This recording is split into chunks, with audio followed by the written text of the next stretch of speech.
നിങ്ങളുടെ favourite shows ഇനി ഒരിക്കലും മിസ്സാവില്ല. ഇപ്പോൾ C5-ലൂടെ കാണും നിങ്ങളുടെ ഫേവറേറ്റ് ഷോസ് തികച്ചും സൗജന്യമായി. സന്ധ്യ, സന്ധ്യയും എന്നെ പോലെ കൺഫ്യൂസ്ഡ് ആയില്ലേ? ഞാൻ ചോദിച്ചതിന് വ്യക്തമായൊരു ഉത്തരം ഇല്ലെന്ന് എനിക്കറിയാം. പരീക്ഷണങ്ങളല്ലേ ഉള്ളൂ.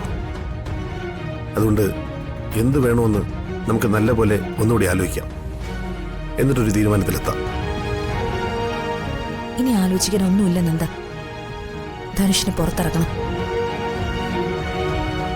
അവനോടൊപ്പം സ്നേഹയെ വിടണോ വേണ്ടേന്ന് നമുക്ക് പിന്നീട് ആലോചിക്കാം. അവനെ നന്ദൻ ജാമ്യത്തിലിറക്കുമെന്ന് സ്നേഹയോട് പറയണം. അതോടെ അവൾ ആത്മഹത്യയെക്കുറിച്ച് മറന്നു തുടങ്ങും. അവൻ പുറത്തിറങ്ങിയതിനു ശേഷം അവന്റെ ഉദ്ദേശം എന്തെന്ന് നമുക്കറിയില്ലല്ലോ. എനിക്കറിയാം, നന്ദൻ വന്ന് എന്നോട് അഭിപ്രായം ചോദിക്കുമ്പോഴും ധനുഷിനെ ജാമ്യത്തിലിറക്കണമെന്നും സ്നേഹയെ രക്ഷിക്കണമെന്നും നന്ദനെ ഏറെക്കുറെ മനസ്സിൽ ഉറപ്പിച്ചിരുന്നു. നന്ദന്റെ കുറ്റബോധം തന്നെയാണ് ആ കുടുംബത്തിനോടുള്ള നന്ദന്റെ സ്നേഹവും. ചിലപ്പോ ഇതറിയുന്നവർ നന്ദനെ കുറ്റപ്പെടുത്തിയെന്ന് വരും. അവസാനം എല്ലാം ഒരു തീരുമാനത്തിലെത്തുമ്പോൾ എല്ലാവർക്കും ബോധ്യമാവും നന്ദൻ ചെയ്തതാണ് ശരിയെന്ന്. ആ ബോധ്യത്തിൽ സ്നേഹയെ പഴയതുപോലെ നിങ്ങൾക്ക് കിട്ടും. എല്ലാത്തിനും നന്ദന്റെ കൂടെ ഞാനുണ്ട്. അത് ഞാനും നന്ദനും തമ്മിലുള്ള ഇനിയും പേരിടാനാവാത്ത ബന്ധം കൊണ്ട് മാത്രമല്ല, നെല്ലിശ്ശേരി എന്ന കുടുംബത്തിനെ രക്ഷിക്കാനുള്ള ബാധ്യത എനിക്കും കുറച്ചൊക്കെ ഉണ്ട്.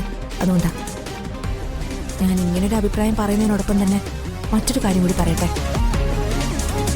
നന്ദൻ അമിതമായി സ്നേഹിക്കുന്നവരുടെ കൂട്ടത്തിൽ ഞാനും കൂടി ഉണ്ടെങ്കിൽ എന്നെ അതിൽ നിന്ന് ഒഴിവാക്കണം.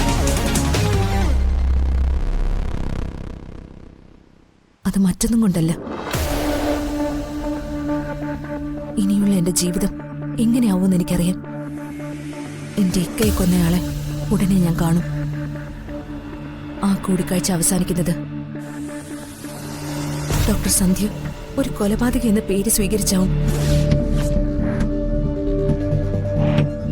അങ്ങനൊരു പേര് ഞാനായിട്ട് ഉണ്ടാക്കിയെടുക്കുമ്പോ ഒരു ബന്ധത്തിന്റെയും ഭാരം എന്റെ ചുമലിലുണ്ടാവരുത്. അത് എന്റെ ധൈര്യം ചോർത്തിയെന്ന് വരും. അതുകൊണ്ടാ സന്ധ്യയുടെ ഭർത്താവിനെ കൊലപ്പെടുത്തിയവനോട് ക്ഷമിക്കണമെന്ന് ഒരിക്കലും ഞാൻ പറയില്ല.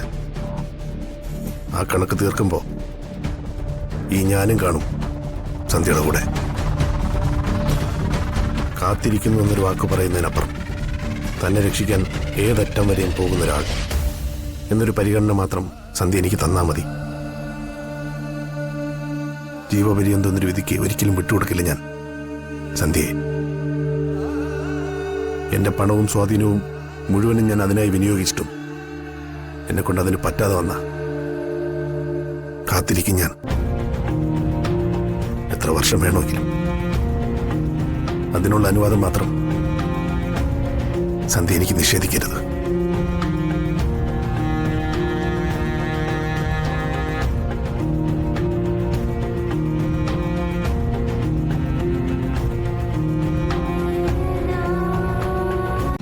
ഡൗൺലോഡ് ചെയ്യൂ C5 ആപ്പ്. കാണൂ എല്ലാ എപ്പിസോഡുകളും സൗജന്യമായി.